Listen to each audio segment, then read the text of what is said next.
Nega pul haqida o'ylab kambag'al bo'lamiz? Nega bir inson pul haqida o'ylab imkoniyatlarga ega bo'ladi? Boshqasi esa pul haqida o'ylab faqat xavotir oladi. Joe Dispenza, neyrobiolog, odamlarning turli fikr va his-tuyg'ulari paytida ularning miya faoliyatini o'rgangan. U shunday xulosaga kelgan. Ko'pchilik odamlarda pul haqidagi fikrlar miyada boylik emas, balki qo'rquv va omon qolish bilan bog'liq hududlarni faollashtiradi. Ular 5 million rublni tasavvur qiladi, lekin miya bunga xavf deb javob beradi. Senda bu yo'q, demak xavotir bor. Va aynan shu xavotir sizning haqiqiy signalingiz. Miyangizdagi surat emas, balki tanangizdagi kimyoviy reaksiya muhim. Dispenzaning aytishicha, kvant maydoni fikrlarni emas, balki insonning ichki hissiyot holatini o'qiydi. Agar ichingizda qo'rquv bo'lsa, siz qo'rqishga sabab bo'ladigan yanada ko'proq holatlarni jalb qilasiz. Agar ichingizda boylik hissi bo'lsa, siz imkoniyatlarni ko'ra boshlaysiz. Muammo shundaki, boylikni shunchaki xohlab his qilib bo'lmaydi. Buning uchun aniq tizim kerak. Neyrobiologik har kuni bajariladigan tizim. Bugun men shu tizimni sizga tushuntiraman. Miyani yetishmovchilik holatidan aniq bir pul miqdoriga qaratilgan boylik holatiga qanday o'tkazish mumkin? Birinchi muammo, nega ko'pchilikda pulni tasavvur qilish holati ish bermaydi? Siz million so'mni ko'z oldingizga keltirasiz, lekin tanangiz menda bu yo'q degan signal yuboradi. Va miyada nima sodir bo'ladi? Dispenzaning tushuntirishicha, har bir fikr miyada kimyoviy reaksiyani ishga tushiradi. Agar siz pul haqida yetishmovchilik holatida o'ylasangiz, gipotalamus kortizol va adrenalin, ya'ni stress gormonlarini ajratadi. Bu kimyo tanangizda xavotir, qo'rquv va yetishmovchilik hissini uyg'otadi. Miya esa buni eslab qoladi. Pul haqidagi fikr teng stress gormonlari. Vaqt o'tishi bilan bu bog'lanish avtomatikka aylanadi. Endi siz pul haqida o'ylasangiz, miya darhol stress holatiga o'tadi. Neyron tarmoq shakllanadi, sinapslar mustahkamlanadi va siz asta-sekin kambag'allik kimyosiga bog'lanib qolasiz. Ya'ni tanangiz stress va yetishmovchilik holatiga o'rganib qoladi. Kvant fizikasida superpozitsiya degan tushuncha bor. Unga ko'ra kuzatish sodir bo'lguncha barcha ehtimoliy holatlar bir vaqtning o'zida mavjud bo'ladi. Sizning hisobingizda 50 ming so'm bor bo'lgan holat ham bor. 5 million bo'lgan holat ham bor. Hatto 50 million bo'lgan holat ham mavjud. Lekin siz faqat ongingiz qaysi chastotada bo'lsa, o'sha holatni tanlaysiz. Radioni tasavvur qiling. Efirda bir vaqtning o'zida yuzlab stansiyalar ishlayapti. Lekin siz faqat qabul qilgichingiz qaysi to'lqinga sozlangan bo'lsa, o'shani eshitasiz. Sizning ongingiz qabul qilgich, sizning hissiy holatingiz uning sozlamasi. Hozir siz kambag'allik stansiyasiga sozlangansiz. Shuning uchun ongingiz yetishmovchilik musiqasini eshityapti. Endi 3 ta jiddiy xato haqida. Bu xatolarni aytishdan avval, dastavval izohlarda men boylikka tayyorman degan so'zlarni qoldiring. Shu tarzda siz boylik sari qo'ygan birinchi qadamingiz bo'ladi. Agarda shu holatni muntazam ravishda saqlab qolsangiz, demak, boy hayot sizga kelishi muqarrar. Endi esa davom ettiramiz. Birinchi xato. Siz pulni yetishmovchilik holatidan tasavvur qilasiz. Ya'ni siz pulni chunki u sizda yo'qligi uchun ko'z oldingizga keltirasiz. Men 5 million so'm xohlayman degan gap aslida menda 5 million yo'q degani. Bu yo'qlik signali. Kvant maydoni xohlayman degan so'zni eshitmaydi. U sizning hissiy holatingizni eshitadi. Hissiy chastota esa shunday yangraydi. Yo'qlik, yetishmovchilik, bo'shliq va maydon javob beradi. Qabul qilindi. Yo'qlikni davom ettiramiz. Dispenza odamlar pulni tasavvur qilayotgan paytda ularning miya to'lqinlarini o'rgangan. Ko'pchilikda beta to'lqinlar ustun bo'lgan. Bu stress va omon qolish chastotasi. Bu nima degani? Demak, pulni tasavvur qilish ularda boylik emas, balki qo'rquv va xavotirni faollashtirgan. Ikkinchi xato, siz aniq emassiz. Ko'p pul xohlayman, boy bo'lmoqchiman. Moliyaviy erkinlik kerak. Bu aniqlik emas, bu shovqin. Dispenza shunday deydi. Kvant maydoni matematik jihatdan aniq ishlaydi. U noaniq umumiy tushunchalarni tushunmaydi. siz unga imkoniyatlar makonida aniq koordinatalar berishingiz kerak. Bu navigatorga biror joyga olib bor degandek. Navigator nima qilishni bilmaydi. Unga aniq manzil kerak. Ko'cha, uy, xonadon. Kvant maydoni xuddi navigator kabi. Unga aniq manzil bering. 3,847,500 rubl. Taxminan 4 million emas. Aniq 3,847,500. Uchinchi xato. Siz avval pulni ko'rib, keyin boylikni his qilishni kutasiz. Bu materialistik odatiy mantiq. Avval moddiy narsa keladi, pul, keyin ong o'zgaradi. Men boylikni his qilaman, lekin kvant fizikasiga ko'ra bu teskari ishlaydi. Avval ong o'zgaradi. Siz boylikni his qilasiz, keyin moddiy natija paydo bo'ladi, pul namoyon bo'ladi. Kvant mexanikasida ikki tirqishli tajriba mashhur. Unda elektron kuzatuvchiga qarab o'zini turlicha tutadi. Yo to'lqin kabi, ya'ni barcha imkoniyatlar bir vaqtda, yo zarra kabi, ya'ni bitta aniq holat. Kuzatuvchi to'lqinni zarraga aylantiradi. Sizning ongingiz kuzatuvchi. Sizning hissiyotingiz kuzatish amali. Agar siz avval pulni kutib, keyin boylikni his qilishni istasangiz, siz yo'qlikni kuzatyapsiz. Va maydon aynan shu yo'qlikni mustahkamlaydi. Muammoning ikkinchi qismi kambag'allik neyrobiologiyasi.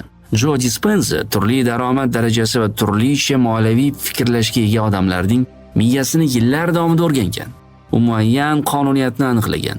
Pul yetishmovchiligida doimiy yashaydigan odamlarda miyaning ayrim qismlari ortiqcha faol bo'ladi. Bodomsimon tana, amigdala, qo'rquv va xavf hissi, orolcha qismi, insula, og'riq va noqulaylik, miya poyasidagi omon qolish markazlari. Shu bilan birga boshqa muhim hududlar susaygan bo'ladi. Prefrontal kvant, ijodkorlik va rejalashtirish. Oldingi poyas qavati, yangi imkoniyatlarni ko'rish va yangilikka ochiqlik.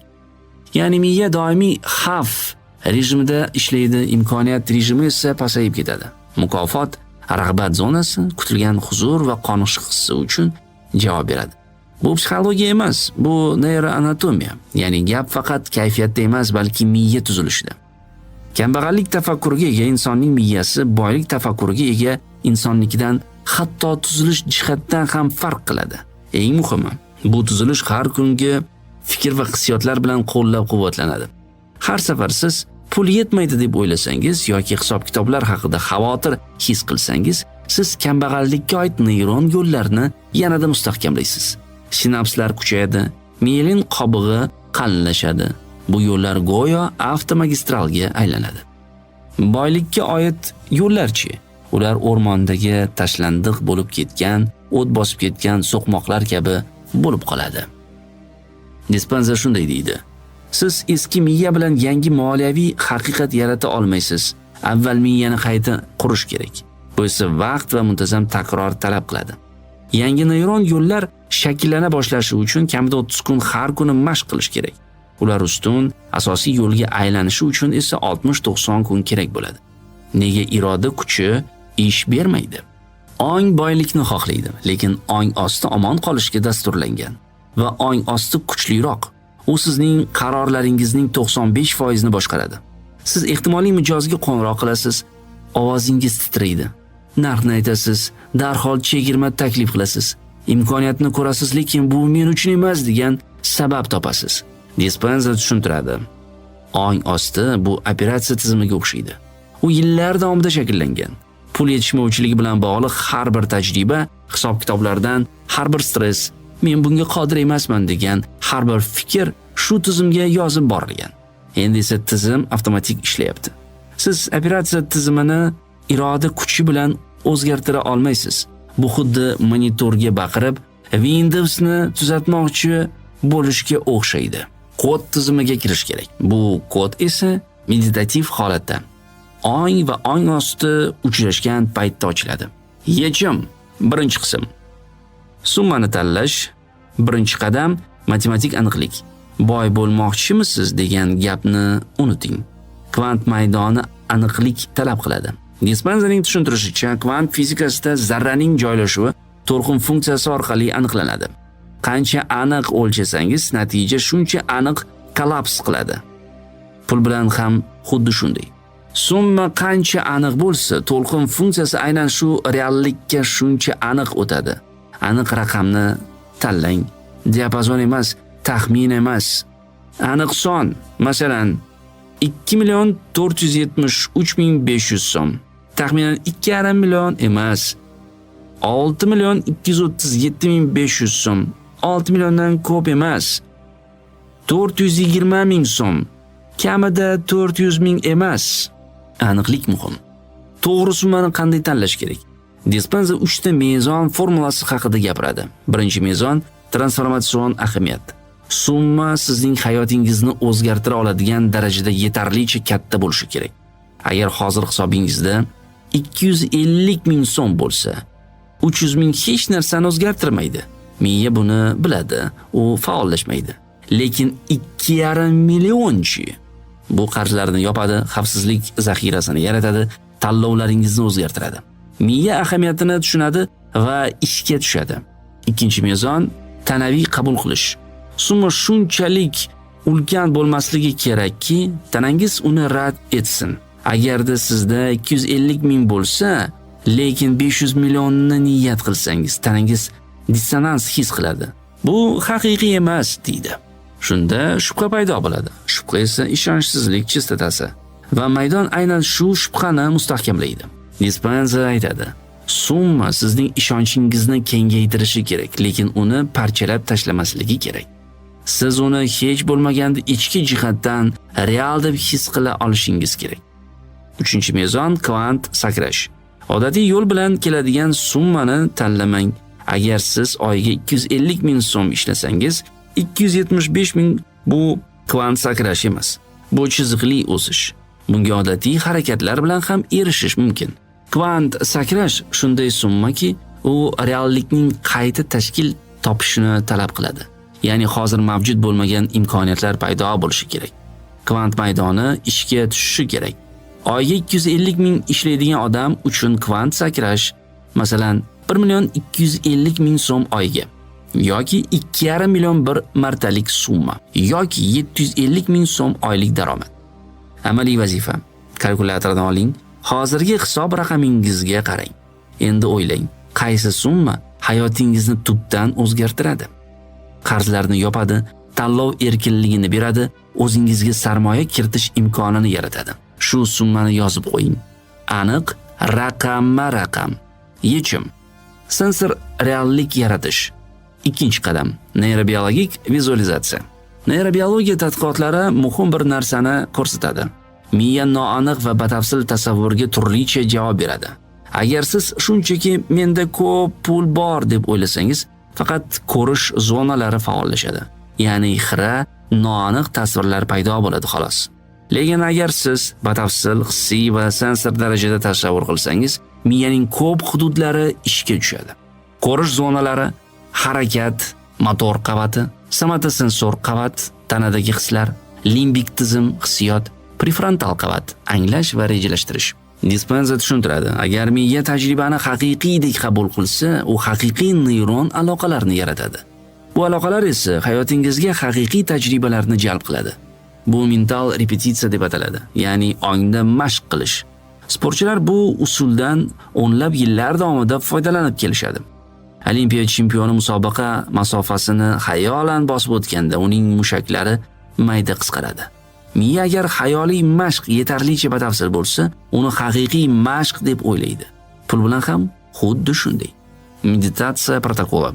Har kuni 20-30 daqiqa, 1-5 daqiqa oralig'ida kvant maydoniga kirish. Tinch joyga o'tiring, qaddingizni tik tuting, ko'zlaringizni yuming. Nafas olish tartibi. Nafas oling, ushlab turing, chiqaring. Tanaffus. Shu siklni 10 marta takrorlang. Nima sodir bo'ladi? Siz asab tizimini simpatik holatdan omon qolish stress rejimi, parasimpatik holatga, tiklanish va ijodkorlik rejimiga o'tkazasiz. Miya to'lqinlari sekinlashadi. Beta stress holati. Alfa xotirjam onglilik. Teta ong osti holati. Aynan alfa va teta diapazonida ong kvant maydoniga kirish imkoniga ega bo'ladi. 6-10 daqiqalar orasida sensor reallik yaratish. Endi tasavvur qiling. Siz telefonni qo'lingizga oldingiz. Uning og'irligini his qildingiz. Qanday u? Issiqmi yoki iliq? Silliqmi? Barmog'ingiz bilan yoqish tugmasini his qilasiz. Ekran yonadi. O'zingizning foningizni ko'rasiz. U qanday? Suratmi? Rangmi?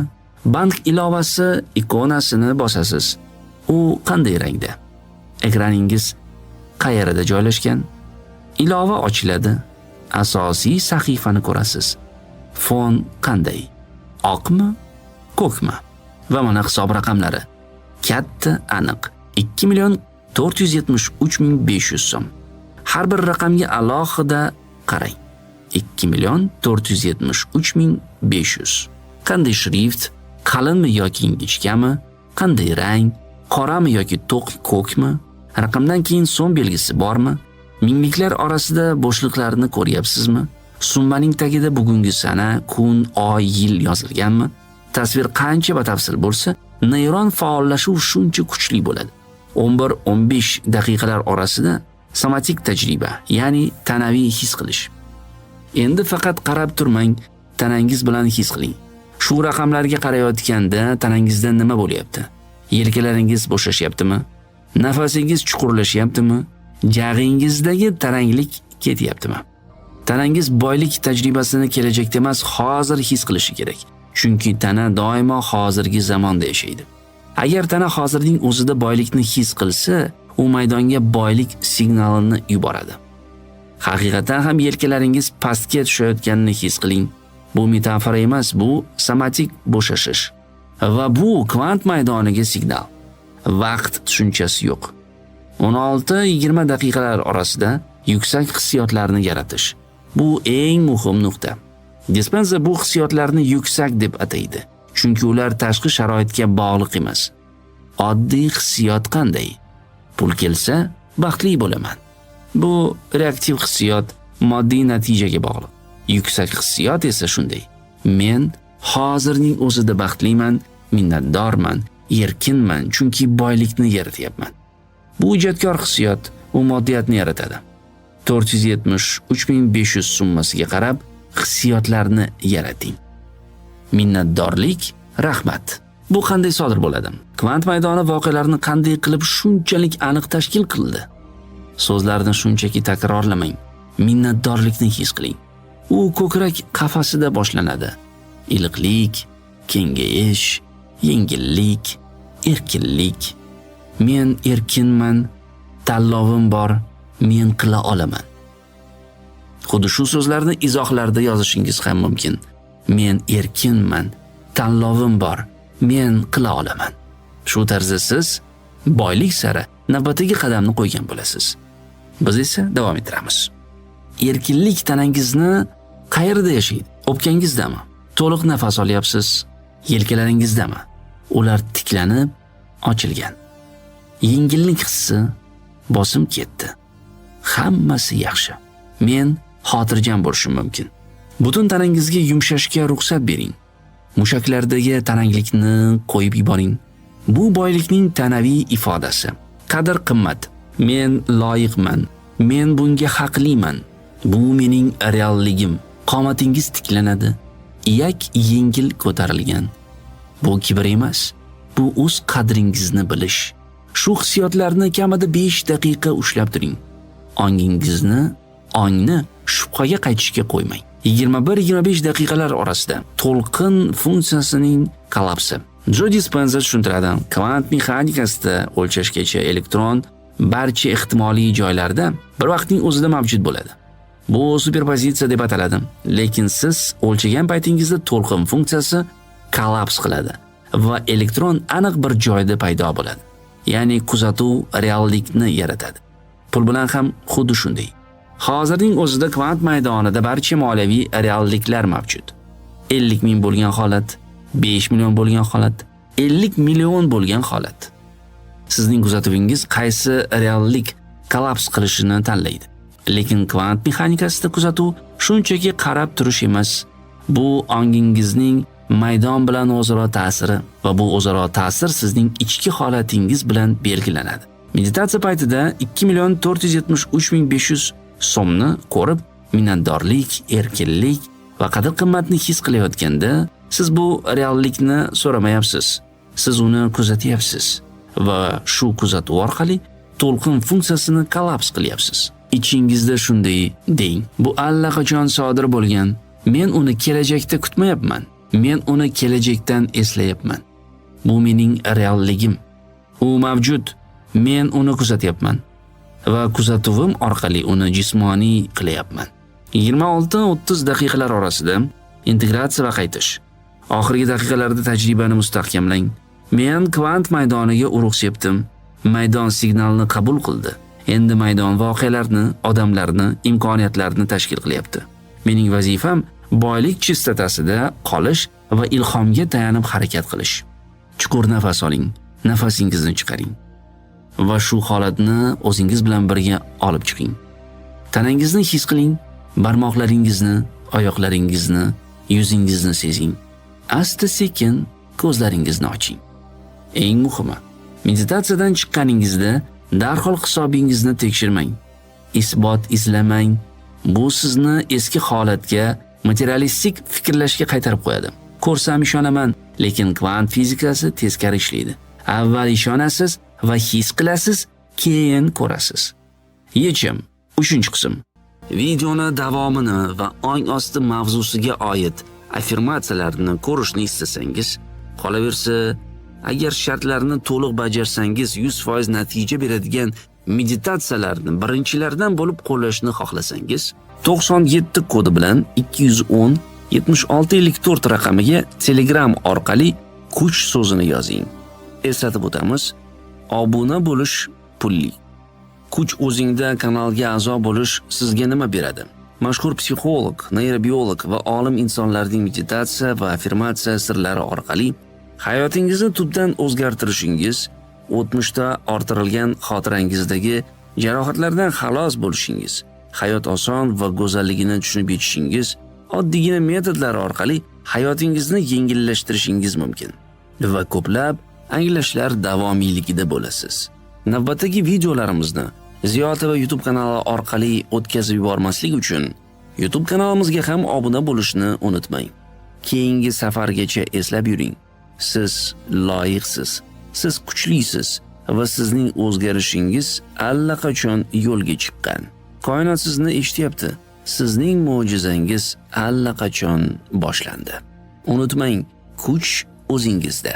Pul, orzular, shohona uylar, zamonaviy ulovlar, sayohatlar menga qachon nasib qilar ekan deb ich-etingizni yeb bo'ldingizmi? Shuncha harakat qilsam ham negadir o'xshamayapti deb nolayapsiz a? Hayotda haqiqat izlab charchadingizmi?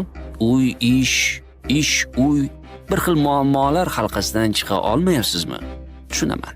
Kasalliklar ketidan yana kasallik, qachondir men ham sog'lom hayot kechiramanmi deb jar solmoqchisiz, lekin ichingizda qanaqadir yo'l bor degan ovoz sizni tinchlantiryapti-yu, biroq baribir bu fikrlar sizni qo'yib yubormayaptimi? Buni ham bilaman. Aslida bu hammasi illyuziya. Shunchaki bugun va hozir yashash kerakligini o'rgansangiz, hammasi o'z o'rniga qaytadi.